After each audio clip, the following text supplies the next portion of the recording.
Hello, welcome. We are going to be doing a tutorial here for an art journal background. I'm going to be using this one page because it's the first page in my journal. You could do a whole spread like this if you wanted to. We are going to be making little sort of blocks of color and then doing more over it. So we're making a background and then I'll show you what you can do with it. I am going to be using my Tombow dual brush markers. You could use any marker you want. I'm partially using these because I actually like that you'll be able to sort of see through them to see the color underneath. You could do the same thing with watercolors.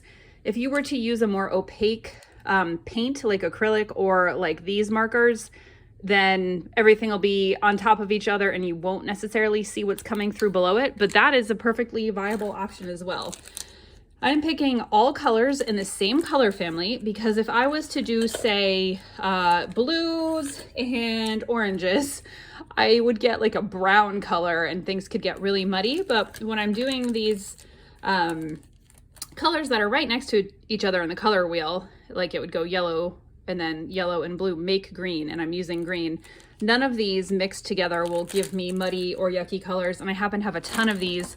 You could pick as few as maybe 3 colors, but you know, 4, 5, 6, 7. I don't even know how many of these I'm actually going to use. I'm just showing you. And I'm just going to start randomly making little shapes, kind of, you know, like square shapes, but obviously not with perfect edges or rectangle shapes, just sort of all over my art journal. And I'm using my Strathmore visual journal that really we could be doing watercolors in, and we will in the future, but today we're going to do this. And these could be varying sizes. I know I'm kind of keeping them similar. The other reason I'm using markers for today's tutorial is that they take no time to dry. They are just dry. Unlike if we were doing watercolors, we'd have to wait a little bit. Not that that's a big deal, but you could just do it all right now. So I've made that color block. I might go back and do more, but for now I'm going to put this up here because I've already used it. And now this blue might be too light. Let me test it out on something else over here just so I can get an idea. I don't know, I like it. Might be too light, but so see how when I do it over that one, you can see through it. It makes it darker. I'm making these a little larger. Why? I don't know. This is just a background, yo. It doesn't have to do or be anything. Which is the whole point of this challenge, is that I don't even like the word challenge. I actually looked up in the thesaurus words like an alternative word to challenge, but the mind loves a challenge. So sometimes the mind will make their human sign up if there's a challenge. But really, this should just be like a 14-day fun experience. But I'm not really sure how you market that. So here we are. It is intended to be fun. It is intended to help you see that you can do this. It's intended to be an excuse for you to give yourself creative time. All right, now I'm using a yellow, which also I will let cover over other areas. That is part of the fun of this. And the whole reason I chose coordinating colors. Other combinations that you could do like a yellow, orange, pink, or yellow, orange, red. You could do like a red, blue, purple.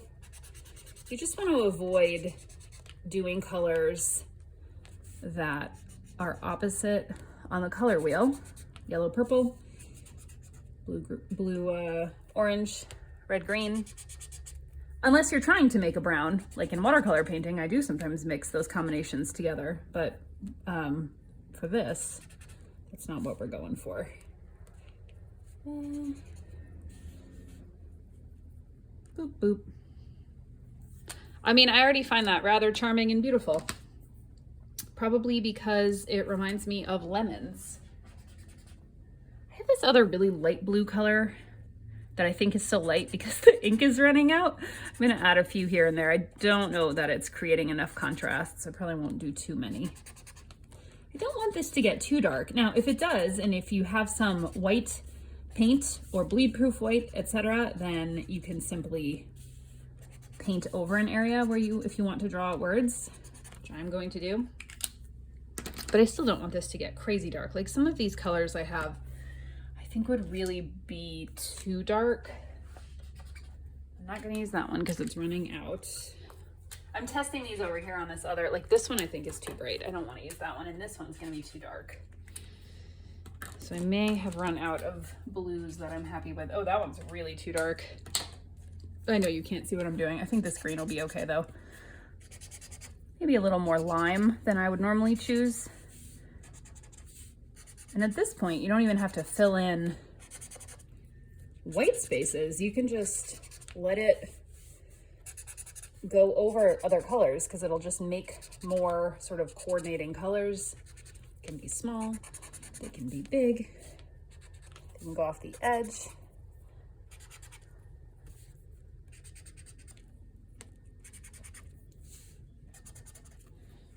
Voila, I am happy with that, and I'm not gonna add any more to it. So making a beautiful background is as simple as that. Now you could do whatever you want to it.